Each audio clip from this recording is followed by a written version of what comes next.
Okay, we're going to start with a nothing fancy update.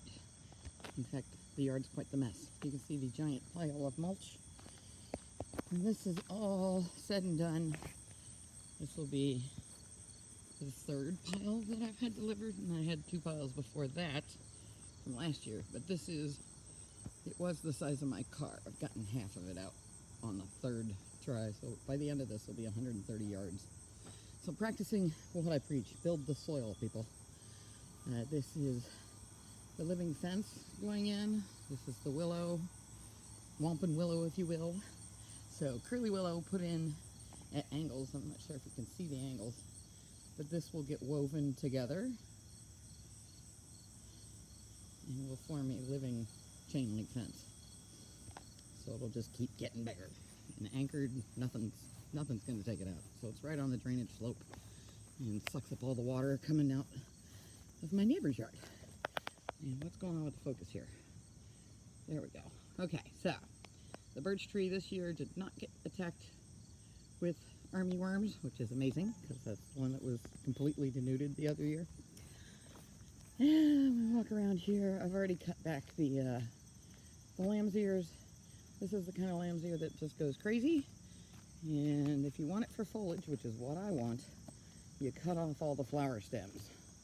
Otherwise, you and your dog, like me, get tagged, apparently, with hornets. Ground hornets love it, apparently. So I just weeded all this, and I'm putting in the mulch. The shrubs are going a little bit nuts, but this is where the hugelkultur mounds are, underneath these trees. You may remember from when I first got it, right down the center of that shot, where you can see the window, that giant pile was a pine tree, and all of this was grass. So, quite large. Climbing roses are starting to pop up on top. I find that the squirrels, along with the Japanese beetles, have been eating the rosebuds. So we'll see what happens there. Eventually that purple morning glory will go up, hopefully, and cover this archway. But we're building out the beds this year, so you can see as it goes in. All I don't even rip out the grass. I dug a trench so the grass would stop. And I put cardboard over the top of that and about 6 to 8 inches of this chip mulch, which, by the way, if you haven't had a chip drop before, that's the best free mulch there is. Yeah, all it is arborists shredding, and then they don't have to go back somewhere to pay to dump. You sign up online at chipdrop.com, and they dump when they're around. There's no way to schedule it. You tell them where and if you want logs or not, but other than that, it's totally free mulch. So 130 yards of mulch. You'll see my yard is quite large. This is what the wampum willow looked like. You can see that's one branch off what will become the living fence. So I harvested somebody's stems, basically, and just stuck them directly in the ground. I didn't even bother with rooting hormone. I hadn't watered it at all, and you can see it was definitely living. Most of these are transplants, with the exception of the hydrangea. I either transplanted from somebody else's yard or I started them from seed. So on the back there, where it's safe from dogs, is all foxgloves, and that was beautiful. I'm hoping that these ferns will take over this corner. It looks like I need to trim a couple limbs off the tree. Speaking of dogs, there's a crazy one right there. Same way I built these beds last year, with the cardboard underneath, and then layers of mulch. Sorry, I had to lock the gate.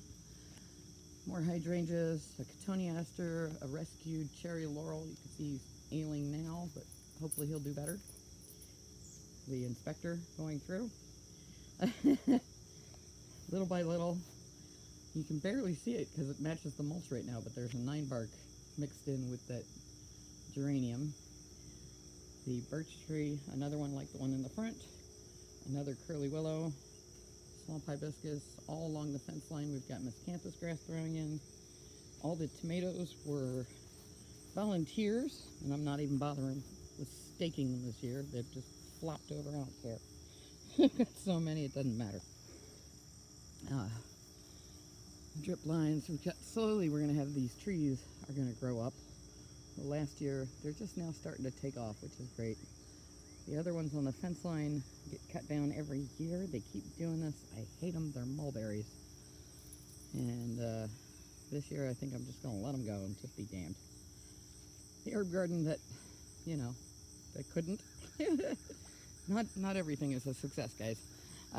This actually is a whole lot of creeping thyme, but there's a whole lot of weeds in there. This one section I have not gotten to yet, and I, like everyone else, got completely overtaken by weeds. As you can see, there's all kinds of crap growing and all kinds of things, but it's a lot of work. But slowly but surely, building the soil, putting all this mulch on top helps suppress the weeds. So I've been doing treatment on days when it's not raining or wet. Soaking wet. It needs to be hot sun, but the formula is basically a 55-gallon rain barrel with 5 gallons of vinegar, just regular old kitchen vinegar, and then 2 big bags, 40-pound bags of water softener salt, and that kills the weeds. So I chop them down, I spray them, and I over mulch to completely suppress it. And this was completely full. This is about a month later. Yes, there are some weeds, but not anywhere near what they were.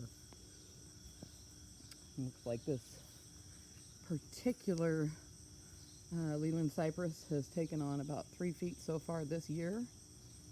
Awesome sauce. So eventually we'll block that, and since there are no more ducks, that tub will be going away. The duck house is now a garden shack. The giant mulch pile in the back needs to be turned, but anyway, slowly but surely getting, come on, focus, getting all of this in. I keep trying to get artichokes to take, but they don't. We're kind of out of the zone. But yeah, all that bamboo I harvested is now around the pool. The pool will come down, obviously, in the winter because it needs to be re-leveled. But it's a brand new pool. Did pretty good. And it's what saves me. So slowly but surely, all of this was weeds. You can see there's a crap ton of mulch down. And what's green in the middle is mostly creeping thyme. Again, it doesn't like competition, so you kind of have to keep going through and weeding it so that it can get established. And then divide it so you can spread it, blah, blah, blah. These are the artichokes. This is the one that's doing the best. Most of them, you know, I've got 4 out of 13 from last year. That right there is the example of why you cut the bloom stems off the lamb's ears, because that goes through. And it got stung, and it lost all its wrinkles. It was very sad. And thankfully, I immediately took her to the vet. I noticed within 20 minutes, because yeah, she swelled up real big. And then when I got to cutting down all the flower stalks, I got stung, so that was fun. But yeah, all of this has been crazy attacking me with weeds all year long. So I keep coming through and cutting them down. Now we're adding, back here I'm adding about 10 inches of wood chips. So just completely smothering the whole area. Like, each pile is 1 wheelbarrow full. I'm not sure if you can tell if that's a pile or not, but each lump will basically not be spread. It will just get packed down. So we'll just smother the crap out of it. Here's old nosy pants over there. Strawberry bed has been mulched for about 2 months, I want to say. And yeah, there's some grasses growing in there. They're like individual and they're big, but they'll come out no problem. But this will all be strawberry ground cover and completely edible if that thing doesn't eat them all.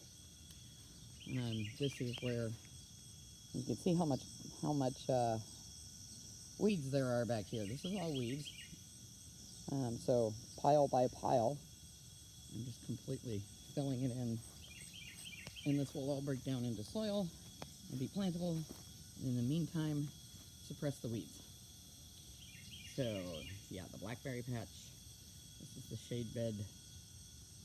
A lot of stuff in by cutting. This was a cutting from one of Kathleen's. He's doing pretty good. He's getting a little bit of spot on him, so I'm going to hit him with some neem oil and baking soda.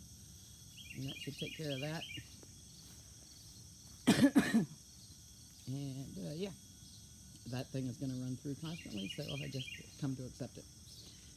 It's another new bed where it's all shade plants. These are some of the testing spots for the ferns.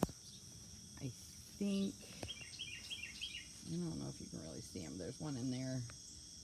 There's a couple of things in here. So that should be one in the center. That fern looks like a Japanese painted. I believe that's the Godzilla fern. Once it gets going, it should be 4 feet tall, so right up against the house and tall. That's an acanthus. First time it's bloomed. It also should be 4 to 6 feet tall. Once established, these are baby plants 1 year later.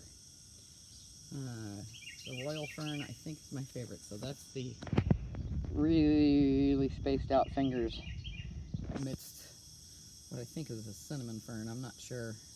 And he was clearly in the wrong package. 2 ferns for the price of 1. Why not? And all the free hostas. A little bit of heuchera. And the variegated vinca, I think, just makes kind of pop eventually. That will be the ground cover back here. And this bed will get extended, like where all the barrels are, all the way to the corner of the house where that drain is. And I'd like to put up a rain barrel right there so that I can put in weed killer. Right now I'm running it on a hose and a fountain pump from the front yard. But, you know, we're getting to fixing things. The tractor that does not work. Where there used to be a shed and timbers that would not come out, that's been filled in completely, because it was all growing. It's been filled in completely with the leaf, or with the wood chips. And back to the living fence. So there you have it.